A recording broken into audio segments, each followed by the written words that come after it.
Let me take you into a moment that feels like the turning of a page, one you can almost hear in the silence of a quiet room. Picture a woman standing by a window, her hands resting on the sill, her gaze fixed on nothing in particular. The light outside is soft, filtered through thin curtains, but her thoughts are anything but gentle. They twist and turn in her mind like a storm she can't quite escape. She is faced with a choice, and it is the kind of choice that changes the direction of an entire life: keep her marriage or take the money. It sounds simple when you strip it down to the words, marriage or money. Two things people often talk about as if they are complete opposites, but life doesn't present them in neat categories. Here, they are tangled together in a way that makes each option carry its own weight, its own promise, and its own shadow. She knows what staying means. It means security of a different kind, not financial, but emotional, familiar. The rhythm of daily life, the comfort of knowing exactly who will be there when she opens her eyes in the morning. But it also means enduring things that have quietly been wearing her down for years, the kind of small hurts that accumulate until they feel like stones in a pocket. And then there's the money. The offer glimmers in her mind like a reflection on water, always shifting, but impossible to ignore.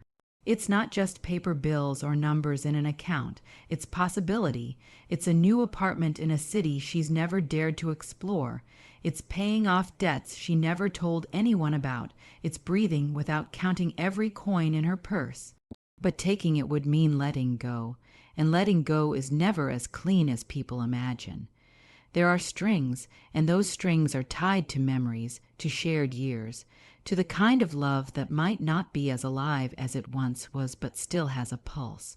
She doesn't talk about it openly, not yet. Instead, she turns the question over in her mind during the quietest moments of the day, while boiling water for tea, while folding laundry, while listening to the distant sound of children playing in the street.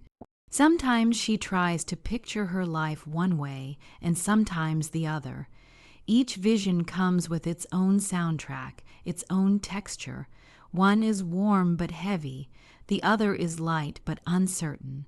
The truth is, she's afraid of both. And this is where the suspense begins, not in a crime, not in a chase, but in a decision. The kind of suspense that doesn't let you rest because you don't know which choice will be the better one until it's too late to turn back. People around her might think they know what's best. Some would say love should win over money. Others would whisper that she'd be a fool to give up such an opportunity. But no one else is standing exactly where she is, with her past behind her and both futures stretched out in front. So she waits, not passively, but carefully. Every small interaction, every glance, every quiet moment becomes another piece of evidence in the case she's building in her own mind. She watches for signs not from the world, but from herself. A flicker of happiness here, a spark of resentment there. A sudden smile when she imagines one future, a pang of loss when she imagines the other. She is learning to listen to herself in a way she never has before. This moment in her life is more than just a personal drama. It's a crossroads that asks the oldest questions in the book. What do we value most? What are we willing to give up for it? And will we recognize the right choice when it finally stands in front of us? She doesn't have the answer yet, but she knows she has to find it soon, before the moment passes and the choice is made for her. Because once that decision is made, there will be no going back. It's a strange thing, how people can sit across from each other at a table, smiling politely, and yet say nothing of what truly matters. The air feels light on the surface, words passing back and forth about harmless subjects, the weather, the neighbor's new dog, the latest news from the market, but beneath it, there's another current. You can feel it if you pay attention, a quiet tension, humming like a low note no one acknowledges. It isn't loud enough to break the moment, but it's strong enough to make you wonder if both people are thinking the same thing. We're avoiding something here. That's the unspoken agreement they seem to have made. No direct confrontation, no sudden bursts of honesty that might ruin the calm. Instead, everything is carefully measured. Every smile, every pause, every tilt of the head feels calculated, though neither would admit it. On the outside, it might look like warmth, even kindness. But if you listen closely, there's a stiffness in the laughter, a sharpness in the way a sentence ends a little too abruptly, as if it's been edited mid-air. She has learned the art of keeping her voice steady even when her mind is racing. She knows when to nod instead of answer, when to pretend not to notice a remark that cuts a little too close. It's a skill you only master over time, the ability to keep the conversation in safe waters, even when you can feel the pull of a deeper current threatening to drag you under. And he, though his role is quieter, still responds in kind, keeping his questions light, his tone neutral, as though nothing in the world could possibly be troubling him. It's not that they don't have anything to say. In fact, there are 100 things pressing against the edges of the silence, trying to get through. But speaking them out loud would mean changing something. It would mean opening a door that might never close again. So they keep those words locked away, dressed in polite exchanges instead.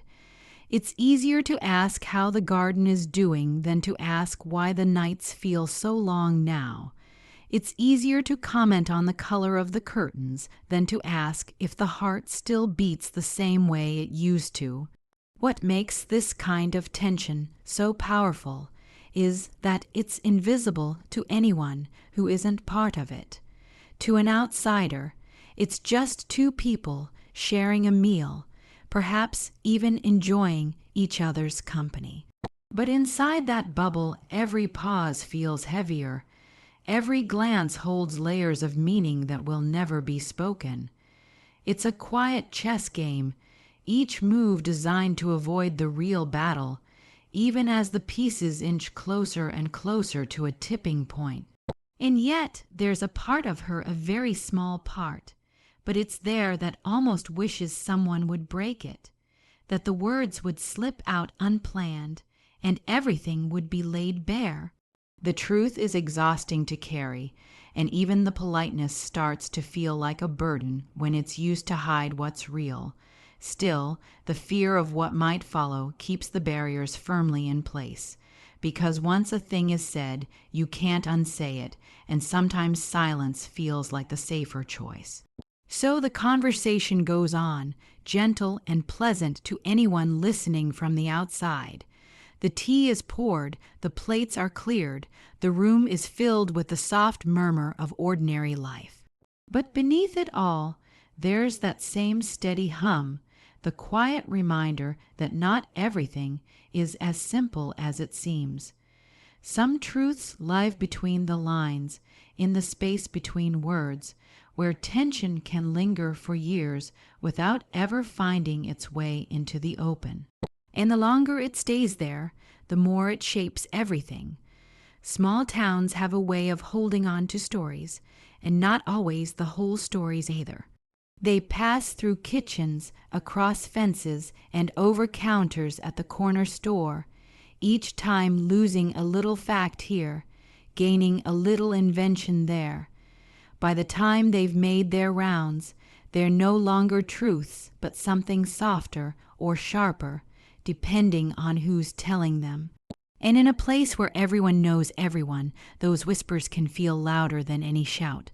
Walking through the streets, it's impossible not to notice the way people look just a little too long, their eyes full of questions they'll never ask directly.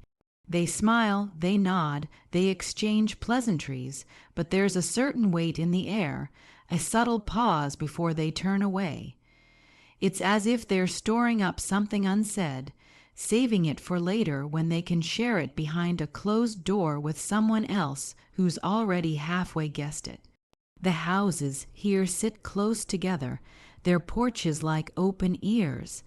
A person can't hang laundry, drive into town, or even linger at their front gate without someone taking note. Not everything observed is repeated with malice, but even idle curiosity has a way of sharpening when it's repeated enough times.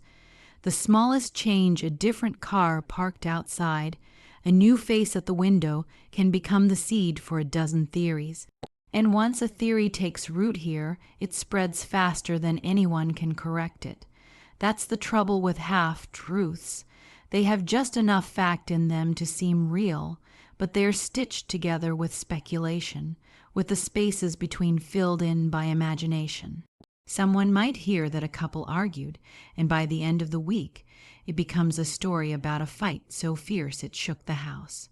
Or someone notices a letter arriving more often than usual, and suddenly it's not just mail, it's evidence of a secret plan, a hidden opportunity, something being prepared in the shadows.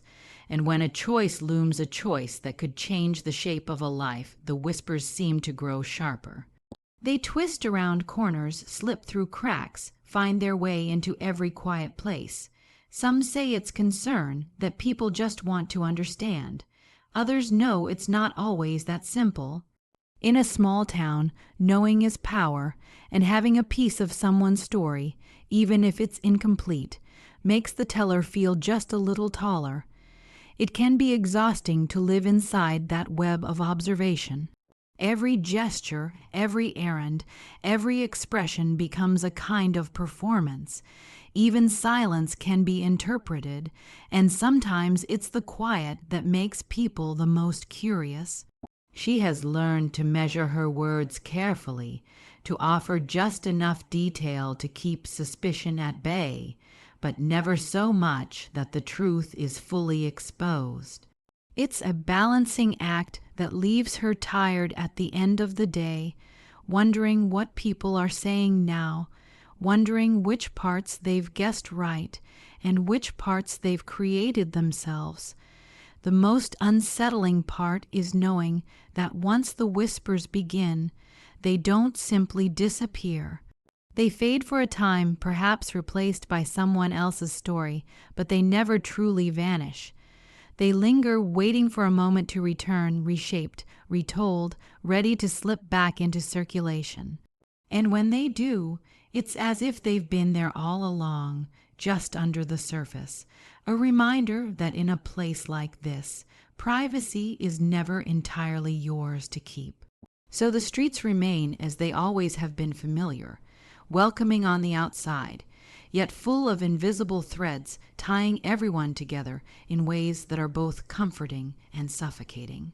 Here, even the air seems to carry the sound of quiet voices, and it's hard to tell if they're keeping you close or keeping you watched. Some truths are too heavy to be spoken aloud, not because they are impossible to explain, but because once they leave your lips, they cannot be taken back. These are the kinds of secrets that live quietly in the shadows, shaping the way you move through the world without anyone realizing it. They sit there, tucked away in the corners of your mind, and you carry them like fragile glass, knowing one wrong word could send everything shattering. In a place where reputation is currency, a single crack can be enough to change how people see you forever. It's not just about what is right or wrong. Sometimes it's about perception, about how easily people can twist something true into something else entirely. You learn quickly that the truth is not always your ally. It can be too sharp, too unforgiving, and in the wrong hands it becomes a weapon. That's why she keeps certain details locked away, even when the weight of them presses harder with each passing day. It's a silent calculation: protect the truth and risk suffocating under it, or let it out and watch it be reshaped into something unrecognizable. There are moments when the temptation to speak is almost overwhelming. A careless laugh at her expense, a sideways glance that suggests someone already knows part of the story. These things stir the urge to lay it all out, to set the record straight. But she stops herself because once a secret leaves your control, you never know whose hands it will land in or what they will do with it. Words travel fast, and in certain circles, they travel faster than the truth can catch them. And so, she moves carefully. Her expressions are measured, her tone kept even, her answers to certain questions short and unrevealing. It is a kind of quiet armor, invisible to most but always there. Those who have never held such a secret might mistake it for coldness or distance, but it's neither.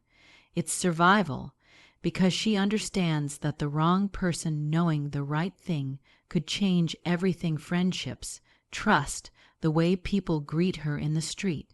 What makes these kinds of secrets even more dangerous is that they often involve more than one person. It's not only her reputation at stake, but others too.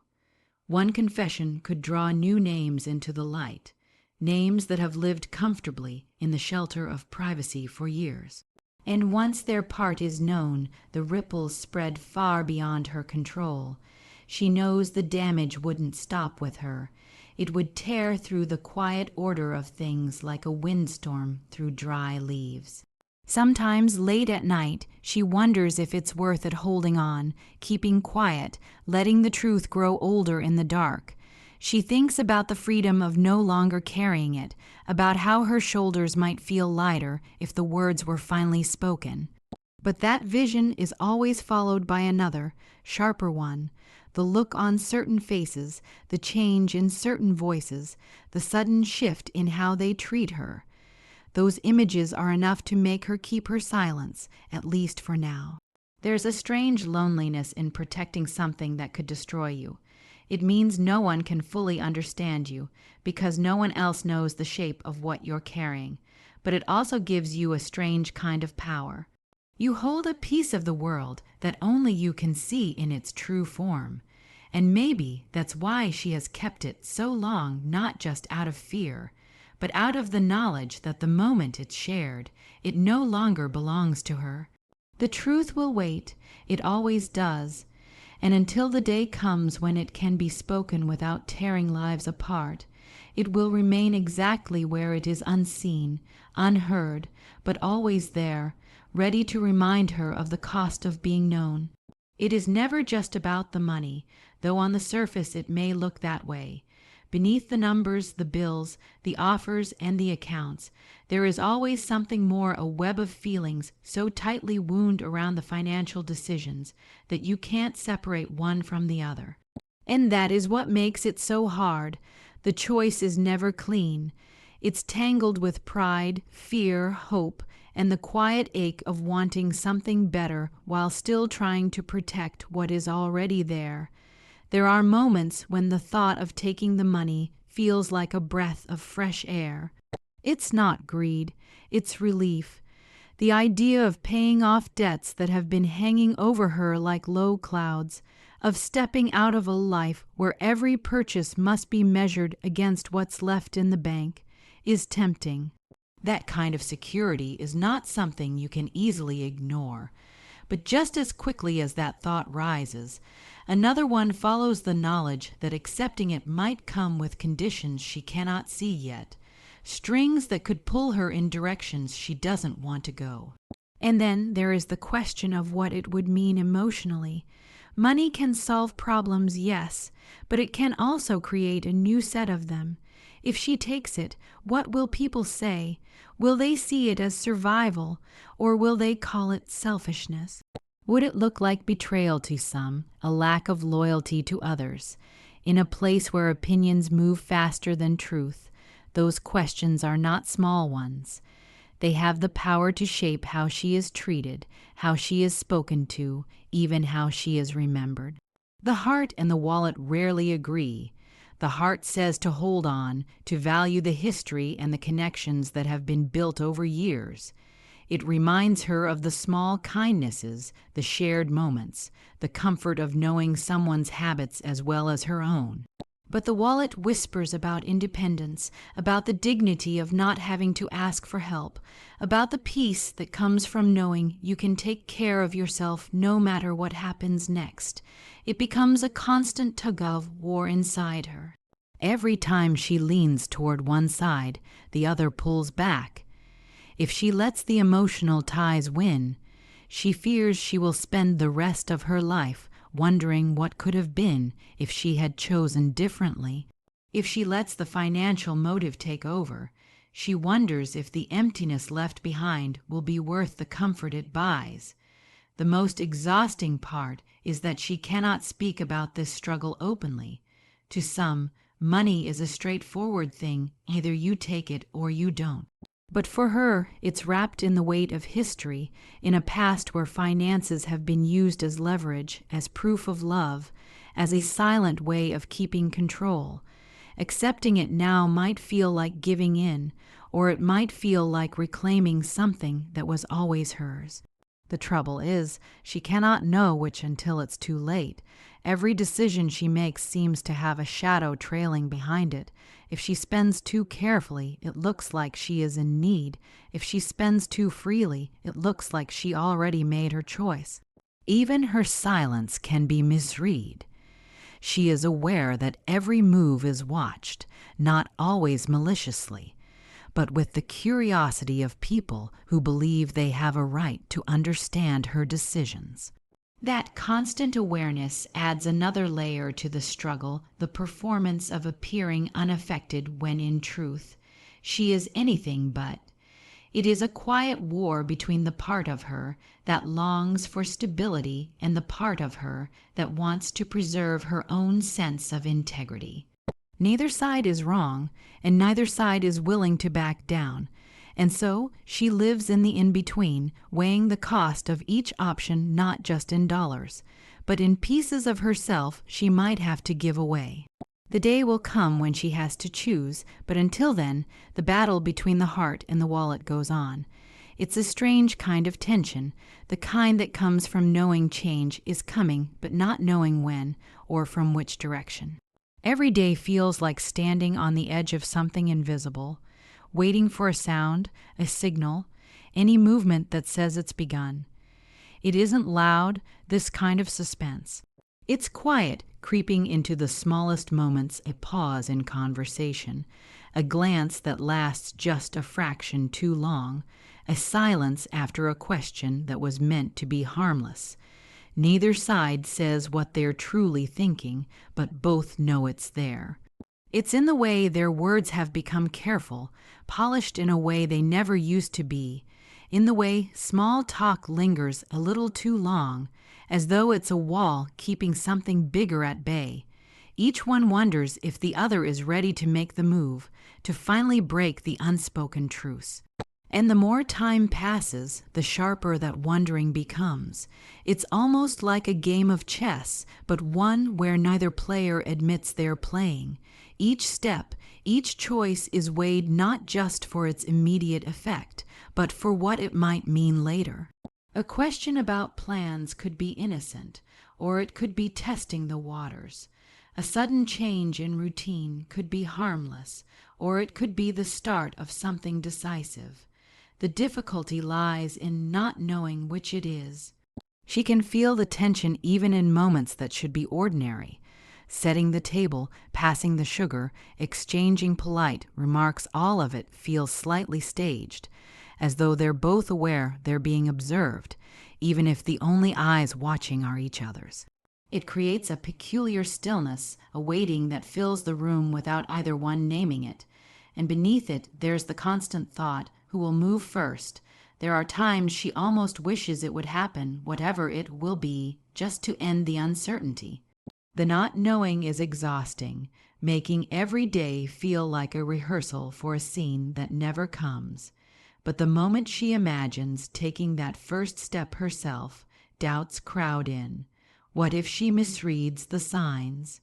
What if she acts too soon or too late? What if the other person had no intention of moving at all, and she has turned the unspoken into something that can't be undone? On the other side, There's the possibility that the other person is thinking the same thing, waiting for her, watching her for a signal, afraid to make the wrong move. It's a delicate balance, both holding back for fear of what will happen if they go first, and in doing so, stretching the suspense into something almost unbearable. The longer it goes on, the more every little action feels loaded. A conversation cut short might be avoidance, or it might be preparation. A look held just a moment too long might be a challenge, or it might be hesitation. There's no way to tell for certain, and that's what keeps her caught in the middle. Every clue is both a possibility and a misdirection. And yet deep down, she knows that someone will have to do it. Someone will have to cross the invisible line they've both been pretending isn't there. The question is whether it will be her or the other, and whether the one who acts first will gain the upper hand or lose everything. That is the heart of this quiet suspense, not just the waiting, but the gamble of the moment it ends. Until then, each day is lived in this quiet, charged space, where every word and every silence carries weight. And though she tells herself she can wait as long as it takes, she knows the truth the moment is coming, and when it does, nothing will be the same again. Sometimes the hardest truths are the ones we carry in silence, wrapped in tension, whispers, and choices we never thought we'd have to make. In the end, it isn't just about love or money, but the cost of every step we take toward what we believe is right. And when that moment comes, we step forward knowing the path will change us forever.